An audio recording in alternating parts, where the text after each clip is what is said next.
au nom du Dieu trois fois saint. Bienvenue aux marcheurs. Bienvenue aux cyclistes. Bienvenue aux automobilistes. Personne n'est venu en tracteur. Non. D'accord. Parachute non plus, personne. Bon. Alors aujourd'hui, nous sommes dimanche Cantate et nous allons effectivement nous réjouir dans, avec, par le chant. Nous allons chanter la bonne nouvelle qui nous annonce la réconciliation dans l'amour de Dieu, cet amour reçu et partagé qui nous nourrit et nous guide. Nous allons également méditer une parole intrigante de Jésus qui nous encouragera à donner de la voix en toute sincérité et en pleine confiance. Et là, j'ai déjà spoilé la prédication. Si vous avez été attentif, vous pouvez aller à la fête des jardiniers direct. Alors, j'ai marqué si Véronique et compagnie est là, il faut que je dise la phrase de Gérald Darmanin, ça va bien se passer. Voilà. Bon, tant pis. Mais à présent, on peut entrer dans la louange avec le premier chant, Lobe den Herren, les trois strophes.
Chantez au Seigneur un chant nouveau, car il a fait des merveilles.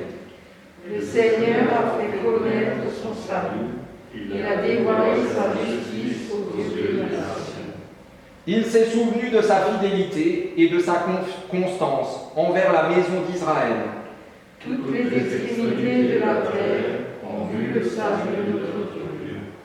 Acclame le Seigneur, terre entière, éclatez en cris de joie et chantez. Avec les trompettes et au son de la trompe, lancez des acclamations devant le roi du Seigneur. Que la mer retentisse avec tout ce qui s'y trouve, le monde avec tous ceux qui l'habitent. Que les fleuves battent des mains et qu'avec eux les montagnes poussent de cris de joie. Car le Seigneur vient rendre la justice. Il jugera le monde avec justice. Il jugera les peuples avec droiture. Chantons gloire au Dieu trois fois saint. Et ça est une phrase.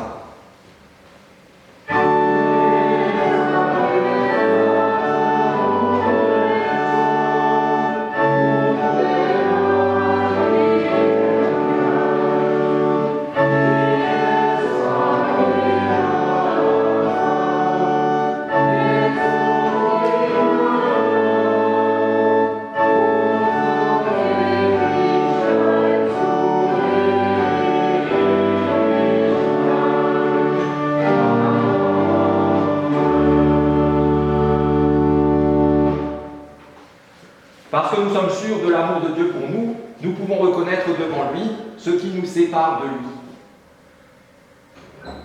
Dieu de toute grâce, nous avons bien conscience que sans ta grâce et sans ta vie, nos forces ne suffisent pas pour accomplir une infime partie de ta volonté. C'est pourquoi nous sommes là devant toi, avec toutes les limites de notre foi et de notre amour, avec tout ce que nous appelons notre péché, avec tout ce qui nous sépare de toi.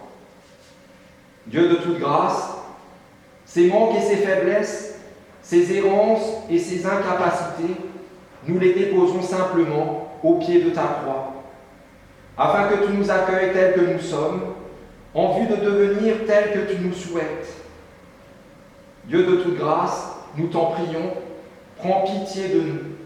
Herr, erbarme dich.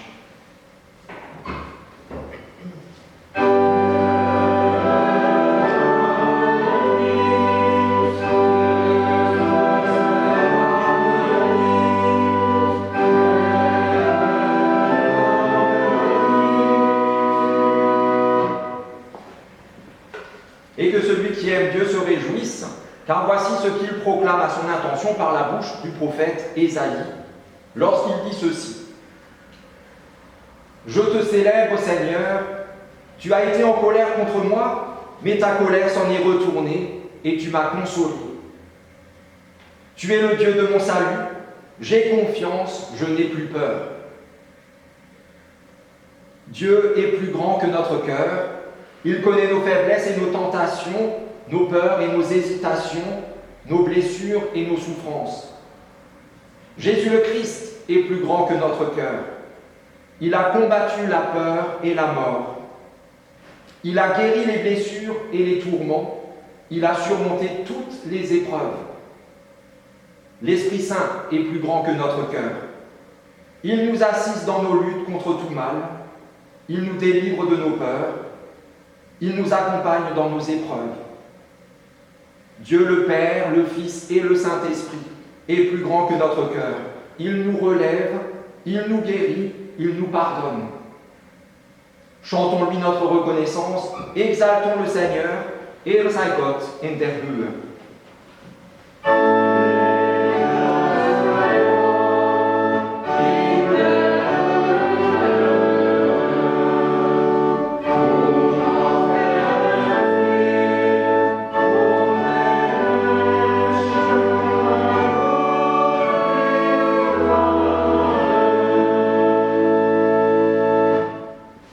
Et avant d'entendre la première lecture pour ce matin, nous prions pour que ces paroles deviennent pour nous paroles de vie.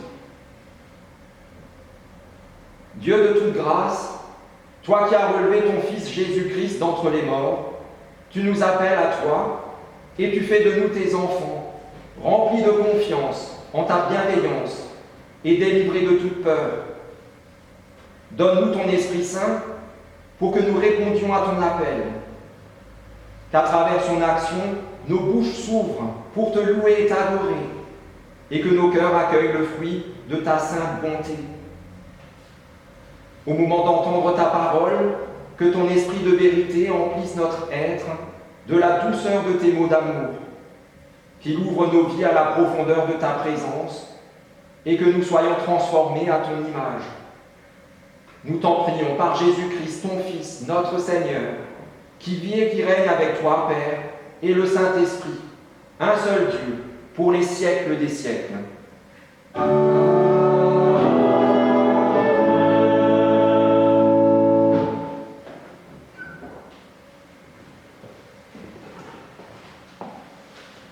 Le premier texte, tiré du premier livre du prophète Samuel, si j'arrive à le lire, est très en rapport avec le chant, cantate. Et dans ce texte, on entend combien la musique adoucit les mœurs. Je crois que c'est ça.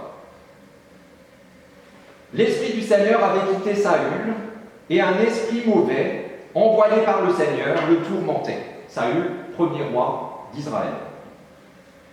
Les serviteurs de Saül lui dirent: nous savons qu'un esprit mauvais envoyé par Dieu te tourmente. Il te suffit de donner un ordre nous sommes à ta disposition. Nous te trouverons quelqu'un qui sache jouer de la lyre. Ainsi, lorsque l'esprit mauvais s'abattra sur toi, le musicien jouera et cela te soulagera. D'accord, répondit Saül, cherchez-moi un bon musicien et amenez-le-moi. Un des serviteurs dit, je connais justement quelqu'un, un fils de Jessé de Bethléem. C'est un bon musicien, un homme de valeur et un soldat. Il s'exprime avec intelligence et il a belle apparence. De plus, le Seigneur est avec lui. Saül envoya des messagers dire à Jessé, envoie-moi ton fils David, le gardien de moutons. Jessé prit un âne, le chargea de pain, d'une outre de vin et d'un chevreau, et il remit le tout à David pour Saül. Dès que David arriva chez Saül, il entra à son service. Saül éprouva une si vive affection pour lui qu'il lui confia le soin de porter ses armes. Puis Saül fit dire à Jessé, je désire que David demeure à mon service, car je l'apprécie beaucoup.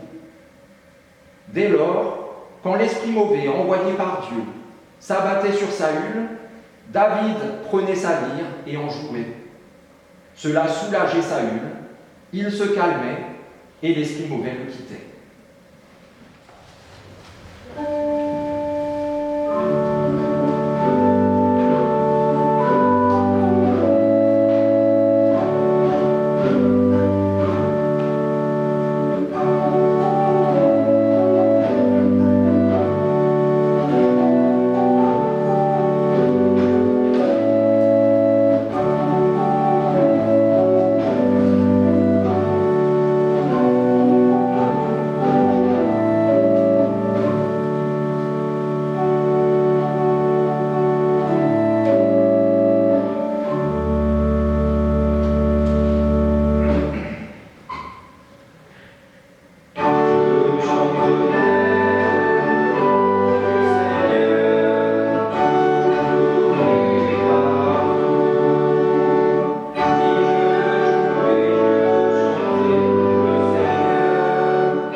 Pour entendre le verset auquel nous sommes confiés aujourd'hui, le mot d'ordre, on l'a déjà prié ensemble, c'était le premier verset du psaume. Chantez au Seigneur un chant nouveau, car il a fait des merveilles. Acclamons l'Évangile en chantant Alléluia.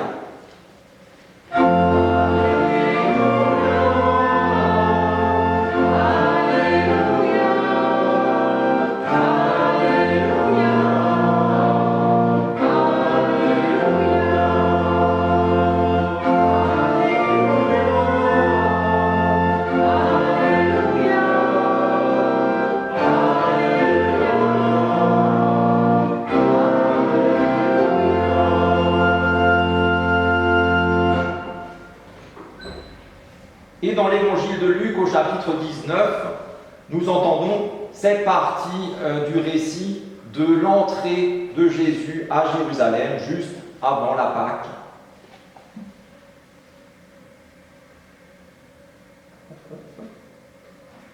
Tandis qu'il approchait de Jérusalem par le chemin qui descend du mont des Oliviers, toute la foule des disciples, pleine de joie, se mit à louer Dieu d'une voix forte pour tous les miracles qu'ils avaient vus. Tous disaient que Dieu bénisse le roi qui vient au nom du Seigneur, paix dans le ciel et gloire à Dieu.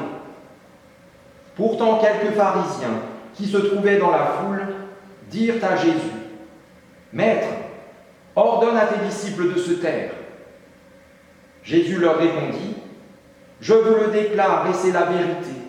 S'ils se taisent, les pierres crieront. »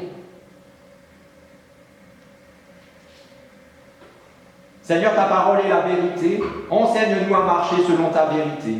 L'aube dire au Christ.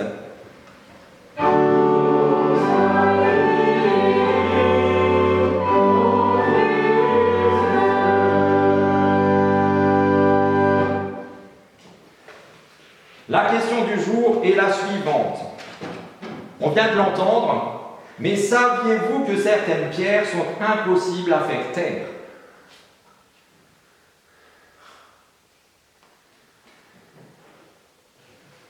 On y viendra, effectivement. Alors, on va commencer par un exemple, l'exemple que je connais le mieux, moi. Vous le savez aussi, j'aime bien parler. Je pense que ça, personne ne dira le contraire. Et d'ailleurs, j'en profite pour vous féliciter et pour vous remercier pour votre patience à mon égard, culte après culte après culte. Vraiment, merci beaucoup. Parce qu'avec moi, on sait quand ça commence, mais on ne sait pas quand, ni même si ça s'arrête. Un mot. Et pourtant, si un jour excédé à bout de patience, vous deviez, au bout d'une demi-heure, me lancer un truc comme bon, tu vas la boucler un peu, ça suffit maintenant. Ou encore pire que ça, eh bien, je pense que vous arriveriez à me faire taire. Vous arriveriez, c'est sûr, à me vexer, et donc aussi à me faire taire. Mais Jésus, ici, nous parle plutôt de cailloux, que rien ne peut faire taire, rien. Parce que, finalement, tous ceux qui l'entourent, les disciples, la foule d'admirateurs, etc., tout cela, ils ne sont pas tellement mieux que moi, ça aussi, ça me rassure. Il suffit d'une bonne charge de CRS et il n'y a plus aucun bruit. Après qu'il soit passé, évidemment. Il n'y a plus personne. Et pour preuve, vous connaissez la suite du récit, moins de 5 jours plus tard, quand Jésus est arrêté, quand il est condamné, on ne va pas dire jugé, condamné, quand il est exécuté, quelles sont les voix qui s'élèvent encore pour prendre sa défense? Il n'y en a plus une seule. Les seules voix qu'on entend, ce sont celles qui, à ce moment-là, exigent qu'il soit crucifié. Celles-là, on les entend. Et d'ailleurs, ces voix-là, ces langues de vipères, ces mauvais esprits, ces suppôts de Satan dans notre monde, dans notre vie, on les entend toujours. Ces voix-là, elles non plus, rien ne peut les faire taire. En tout cas, rien de ce qui est de ce monde-ci. Et du coup, vous, toujours vous entendrez des voix pour vous rabaisser, pour vous dire que vous êtes nuls, que vous ne valez rien, qu'il vaudrait mieux se casser une jambe plutôt que de vous rencontrer, que tout ce qui va mal dans votre vie, tout ce qui va mal dans la vie de ceux qui vous entourent, tout ce qui va mal dans le monde, tout ça, c'est de votre faute. Vous êtes responsable, faites quelque chose, supprimez-vous. Ces voix-là, ces voix démoniaques, ne se taisent jamais, si bien qu'elles étouffent de tout leur poids ce qui est bon en vous. Quelques exemples de ce qui est bon en vous et qu'on n'entend pas assez: vos talents, votre énergie, votre bonté, votre joie, votre espérance, votre foi, votre amour. Alors oui, les voix du mal, on l'a chanté, les chiens féroces, les voix du mal aboient toujours plus fort que celles du bien.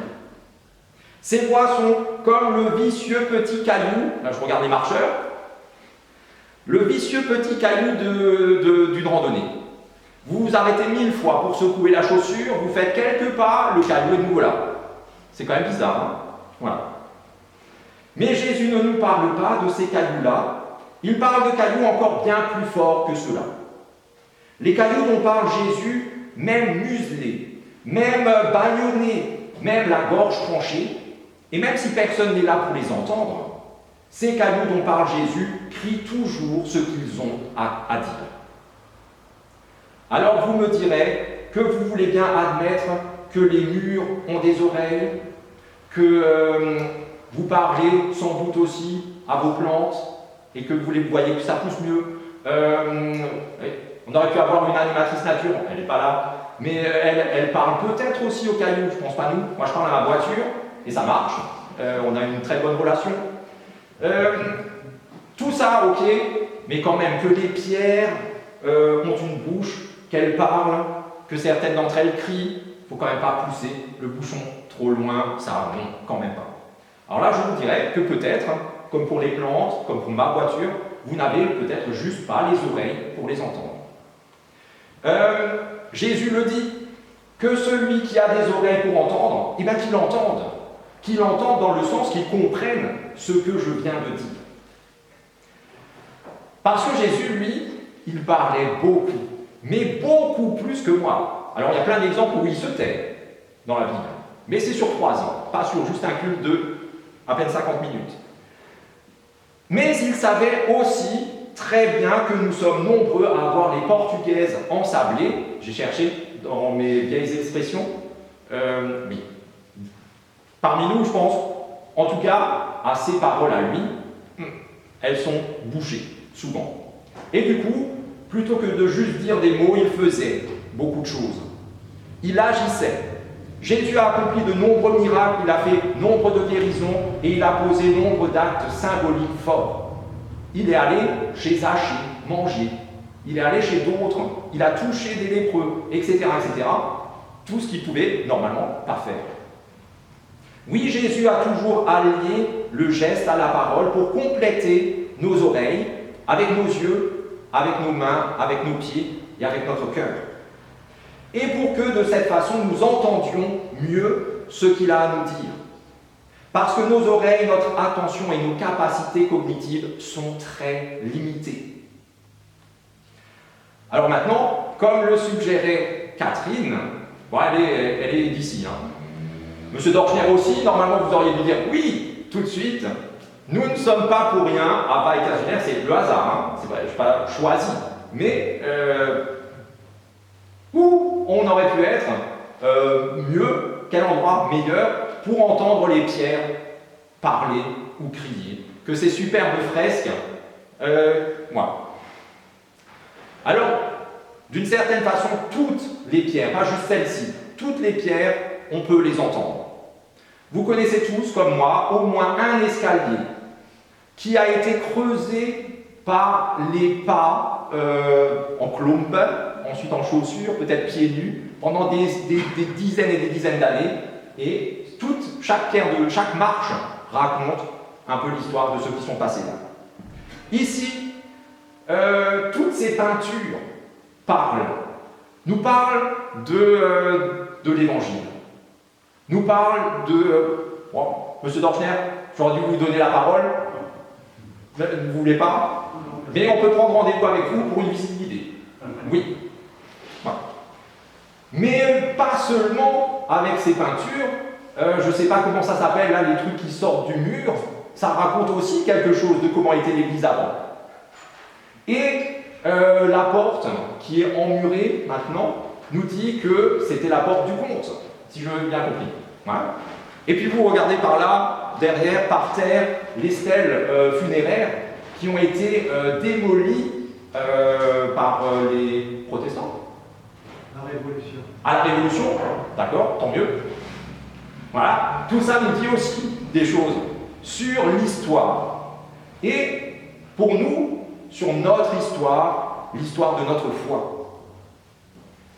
Mais ce n'est toujours pas encore de ces cailloux-là, de ces pierres-là, que Jésus nous parle. Les pierres dont parle Jésus et qu'on ne peut faire taire, ces pierres qui disent, qui crient, qui chantent, qui témoignent, elles le font d'une seule chose, la vérité. Et là, je vous entends déjà au fond de vous dire cette fameuse phrase de Pilate, la vérité. Mais qu'est-ce que c'est que la vérité? Hein? C'est très fluctuant. Ne me dites pas ça, mais c'est vrai. Pourtant, normalement, la vérité devrait être la valeur fondamentale de notre société, mais ce n'est pas, malheureusement, pas le cas. On nous ment à tout va. Vous êtes d'accord? Vous n'êtes pas filmé en ce moment même. Hein. Vous avez le droit de faire comme ça, comme vous voulez. Moi, je me dis, on nous ment à tout va, et ne me demandez pas de nom précis, je ne vais pas faire la délation pour quelqu'un de précis. Tous nous mentent, tous.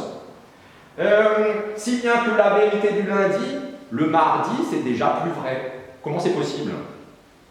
Et si jamais vous ne me croyez pas, prenons-nous en exemple, c'est nous qu'on se connaît le mieux. Nous nous mentons à nous-mêmes à longueur de temps. Et on devrait dire la vérité aux autres. Impossible. Et ça s'explique assez facilement. La vérité n'est pas la bonne valeur pour atteindre nos objectifs, ou la plupart d'entre eux. Quelques exemples. Si vous voulez aller mieux financièrement, alors peut-être que vous oubliez de déclarer l'un ou l'autre revenu aux impôts. Peut-être. Ah, zut, j'ai plus pensé du tout à ce petit travail que j'ai fait à gauche, à droite. Si vous voulez ne pas être embêté par quelqu'un d'embêtant, quand il vous pose la question « Comment ça va ?», vous lui dites « Impeccable, formidable, j'ai un truc à faire ». Alors que c'est pas vrai du tout, vous allez de nouveau vous asseoir, vous morfondre, peut-être même penser au suicide. Etc., etc. Jésus nous a pourtant dit clairement que seule la vérité nous rendra libres. Quelle vérité? Là aussi, il nous donne la réponse avec cette phrase que vous avez peut-être eue en verset de confirmation, en tout cas vous connaissez par cœur. Jésus dit « Je suis la vérité, le chemin, la vérité et la vie ». La vérité, c'est Jésus. On aurait pu dire juste ça, ça aurait été... Mais vous savez que j'aime bien parler. La vérité, c'est qu'il est Dieu. La vérité, c'est qu'il est mort et ressuscité à cause de nous, de façon à nous réconcilier à Dieu. Le « à cause de nous », on n'aime pas l'entendre. La vérité fait mal. Mais c'est à cause de nous. Pour nous, ça passe mieux. À cause de nous, c'est vrai aussi. La vérité, c'est qu'il nous appelle à le suivre en toute confiance. Et c'est tout. Rien de plus, mais rien de moins non plus. La vérité, c'est qu'à travers son esprit, il vit en nous, et de ce fait, nous sommes déjà vivants à jamais avec lui. La vérité, c'est que son amour est plus fort que tout mal, que nos détresses, nos peurs, nos mensonges, plus fort que la mort. Si bien que rien au monde ne peut nous séparer de cet amour. La vérité, c'est que les pierres dont nous parle Jésus et que rien ne peut faire taire, c'est nous. Nous sommes les pierres vivantes dont parle Jésus. Les pierres vivantes qui constituent son Église, avec un grand E, pas juste lieu pas, beaucoup plus large, beaucoup. Son corps, nous constituons son corps, il est la tête, sa famille, il est notre Père, nous sommes ses enfants. C'est nous qui devons témoigner tout simplement parce qu'on ne peut pas faire autrement. En rentrant tout à l'heure, j'ai entendu le cri de joie pour le Racing, 5e de Ligue 1, et si jamais par miracle ils gagnent contre Marseille, c'est formidable, ils ne seront pas moins que 5e. Voilà. Impossible de contenir ça, on est d'accord. Eh bien, Pour le reste, ça devrait être pareil. Témoigner comment? Exactement comme Jésus l'a fait. On l'a déjà un peu dit dans la prédication. Pas seulement en paroles légères et vaines, comme ça qui s'envolent. Une fois que c'est dit, c'est joli, mais ça file. Mais aussi en actes courageux et confiants. Pas seulement avec de jolis mots, mais aussi en étant soi-même véritablement ce qu'on dit être cohérent. Pas seulement en chant de joie, mais aussi en plainte et en larmes, quand c'est le temps de la douleur ou du deuil, en encouragement, quand c'est le temps du soutien, en protestation, quand c'est le temps d'élever la voix, en aimant, envers et contre tout, en tout temps. Alors puissions-nous être ces pierres, disciples de Jésus, en toute sincérité et en toute simplicité, en toute confiance. Et ainsi, rien ne saura effectivement nous faire taire, pour le bien de ceux qui nous sont confiés et pour la gloire de Dieu. Amen.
prions les uns avec et pour les autres.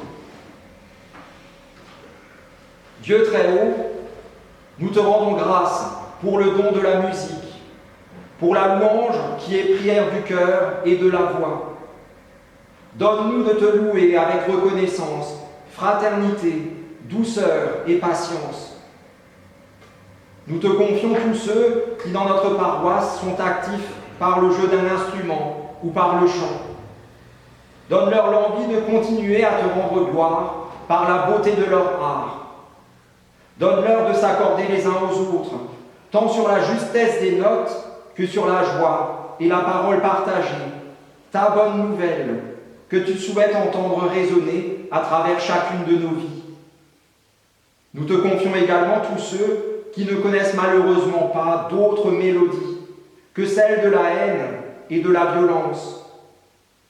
Toi qui peux changer les cœurs, donne-leur de chanter à leur tour l'amour et la paix dont notre monde a besoin, par-delà les frontières que nous plaçons tout autour de nous. Seigneur, nous te prions pour tous ceux dont la voix s'est tue, à cause de la tristesse, des soucis et de la peur. Tous ceux qui ne trouvent plus de raison de chanter la vie, encore moins tes louanges. Nous te prions pour ceux qui n'ont plus le courage de vivre dans la solitude, la maladie ou la mort. Donne-nous d'être pour eux un secours, une épaule, une voix qui leur permette d'entonner à nouveau un chant d'espérance et de confiance. Seigneur, toi qui fais de nous tes enfants, nous te louons et t'adorons en unissant nos cœurs et nos voix dans la prière que Jésus, ton Fils, notre frère, nous a lui-même apprise. Notre Père, qui es aux cieux, que ton nom soit sanctifié, que ton règne vienne, que ta volonté soit faite sur la terre comme au ciel. Donne-nous aujourd'hui notre pain de ce jour. Pardonne-nous nos offenses, comme nous pardonnons aussi à ceux qui nous sont offensés. Ne nous laisse pas entrer dans la tentation, mais délivre-nous du mal, car c'est à toi qu'appartiennent le règne, la puissance et la gloire, au siècle des siècles. Amen.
allons dans cette journée et dans nos vies, encouragés par cette parole de Jésus qui nous dit ceci.